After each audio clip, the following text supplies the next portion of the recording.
Ekipi i vajzave dhe dorë është krijuar në vitin 2007 duke marrë spuntën nga ekipi i futbollit të përdjem që mori pjesë në Kupën e Norvegjisë Norway Cup në vitin 2007. Pjesa më e madhe e ekipeve ishin ekipe vajzash. Në vitin 2008 dhe dorë mori pjesë për herë të parë në Kupën e Norvegjisë. Ka qenë pjesë e turneut të parë të futbollit të femrave organizuar nga Federata Shqiptare e Futbollit, ndërsa në muajin qershor ekipi dhe dorë për vajza mori çmimin e dytë në Kupën e Çlirimit të Kaçanikut dhe në muajin korrik gusht 2009 në Norvegji mori çmimin e parë Norway Cup dhe u paraqit denjësisht edhe në 2 ndeshjet e tjera. Ekipi dhe dorë është ekipi i parë i vajzave në Bashkinë e Shkodrës dhe duke përfaqësuar denjësisht qytetin e Shkodrës në të gjitha evenimentet ku ka marrë pjesë. Së fundmi ato po bëhen gati për kampionatin që starton më datën 2 tetor dhe për këtë arsye, menaxheri i këtij ekipi Kastriot Faci në bashkëpunim me Hoteli Jakaj, me pronar Pierin Jakaj, ka menduar për një fazë përgatitore 4 ditore në plazhin e Velipojës, në mënyrë që vajzat të përgatiten fizikisht, por edhe psikologjikisht për sfidat që i presin në të ardhmen. Kjo fazë do të shërbejë për vajzat dhe për të njohur më mirë me njëra tjetrën, për të miqësuar, relaksuar dhe konsoliduar më shumë, pasi më datën 19 shtator organizohet një turne nga Federata Shqiptare e Futbollit me të gjitha ekipet e vajzave në futboll në të gjithë Shqipërinë, me qëllim identifikimin e ekipeve që do të marrin pjesë në kampionatin e futbollit të femrave, por edhe për të testuar gjendjen e këtyre ekipeve. Trajnerët e ekipit të dorë, Hava dhe Fatmira Xhani, janë optimist për paraqitjen e tyre dhe për fazën përgatitore që po zhvillojnë vajzat. Në vazhdim e përgatitjes fizike të ekipit futbollit të dorë, në pjesëmarrjen e kampionatit parë që zhvillohet në Shqipëri, ekipi jonë është akomoduar në plazhin e Velipojës për të bërë përgatitjen fizike mujore për të përballuar me sukses kampionatin e parë shqiptar.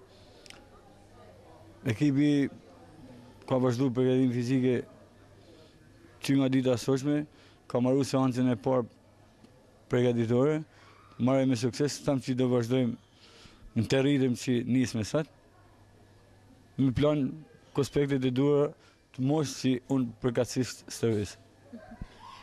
Mund të na thoni diçka më tepër në lidhje me pjesëmarrjen e vajzave, domethënë janë të gjitha vajzat në gjendje të mirë fizike, kanë ndonjë dëmtim apo ndonjë mungesë?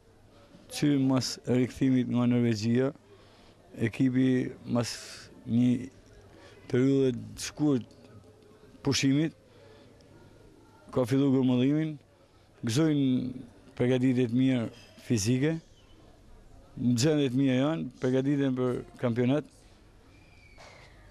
me objektiva të qarta vetë për të marrë pjesë në kampionatin e parë që zhvillohet në Shqipëri, me që është edhe një ekip shumë i ri dhe modest.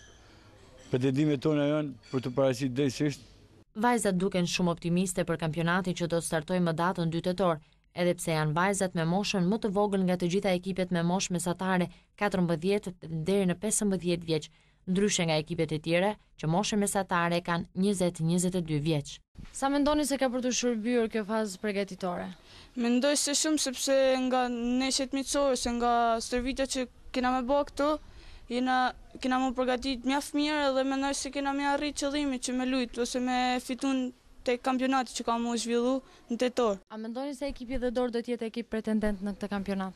Po, mendoj se ekipi im do të jetë pretendent. Edhe shpresoj që të na ndihmojë shumë kjo për kampionatin. Ornila është sulmuesja e ekipit dhe dorë. Ki qenë gola shënuesja më e mirë në kompeticionin e Norway Cup. Mendon se kjo fazë përgatitore ka për të ndihmuar që gjatë kampionatit të bësh më shumë gola? Mendoj se kjo fazë përgatitore në Velipoj do të jenë e lehtësishme për ekipin tonë dhe do të jemi favorit ndaj ekipeve tjera. Do të mendoni që pavarësisht faktit që vajzat e tjera të ekipeve të tjera janë më të mëdha me moshë se ju, do t'ju bëj të ndjeni më inferiore? Ndoshta, por se besoj. Sa gola premton që do të bësh këtë kampionat? Premtoj shumë që ekipit të arrijë më tepër. Do donim një apel nga ana juaj, duke qenë se jeni sulmuese, keni peshën më të madhe të ekipit, ka shumë vajza që duan të bëhen pjesë e ekipeve të vajzave për futbollin. Çfarë do të thuash atyre vajzave që duan të bëhen futbolliste? Të hyjnë në sportin e futbollit sepse është shumë i bukur. Në këtë fazë përgatitore, çdo gjë është menduar me shumë kujdes. Jo vetëm ambientet komode, por edhe ushqimi i përzgjedhur sipas një menyje të përshtatshme për vajzat. Pasi Hoteli Jakaj ka bashkëpunuar disa herë me ekipe të ndryshme, sporti, por edhe për këtë arsye ka preferuar të bashkëpunojë edhe me ekipin e vajzave dhe dorë. Hoteli Jakaj këtë periudhë Prap po punon me intensitet, po jo të plot, dhe ne pat me kënaqësi që The Door në afru me grupin e tij të vajzave, që ka një ekip futbollit, dhe ne po bëjmë të gjitha mundësitë dhe përpjekjet që t'i kënaqim këta vajza, sepse mendojmë që janë në futbollistët e para që shkelin këtë hotel. Ne kemi pas ekipe tjera si voleybollin e Vllaznisë, basketbollin e Vllaznisë, e shumë ekipe tjera që kanë marrë pjesë në këtë hotel, por është nerë për ne që kena vajzat e The Door. Ne bashkë me trajnerin me stafin e tyre, po mundona të përpilojmë një racion ushqimor që ata ta ndjen veten mirë. Gjatë kësaj periudhe pritet të zhvillohen takime miqësore për të testuar gjendjen e ekipit. The Door ka patur vazhdimisht mbështetjen e Bashkisë së Shkodrës, megjithatë kërkon sërish të ketë vëmendjen e Bashkisë së Shkodrës, por edhe të bizneseve të ndryshme për të ndihmuar dhe për të mbështetur këtë ekip.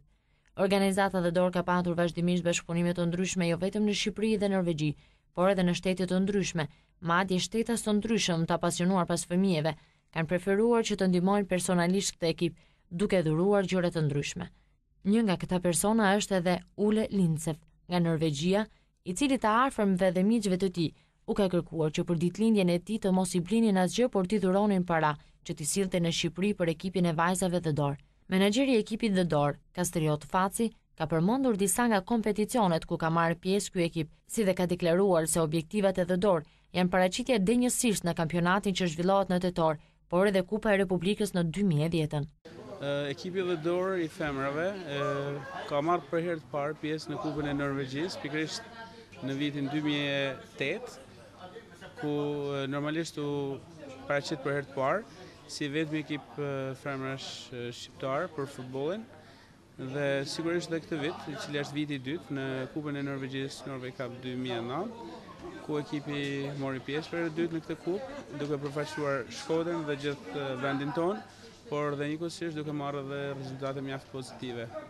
Po, me datën 19 këtij muaji, me 19 shtator, Federata Shqiptare e Futbollit organizon një turne një ditor, i cili synon që të identifikojë gjithë ato ekipet cilët do të jenë ekipe pjesëmarrëse në kampionatin e parë të futbollit, i cili organizohet zyrtarisht nga Federata Shqiptare e Futbollit. Dhe pas këtij kampionati sigurisht do vijë edhe një kupë e cila organizohet përsëri nga Federata Shqiptare e Futbollit për të vazhduar pastaj me kompeticione të tjera, siç është dhe kompeticioni internacional Kupa e Futbollit Norway Cup. Me thënë vërtetën, do jetë pa diskutim një avantazh për vajzat e ekipeve të tjera, të cilat janë më të mëdha në moshë, por duke parë punën e madhe bëmë nga vajzat si dhe nga stafi drejtuesi i këtij ekipi, unë pretendoj dhe mendoj që nuk do të ketë disa avantazhe të disnivele të mëdha.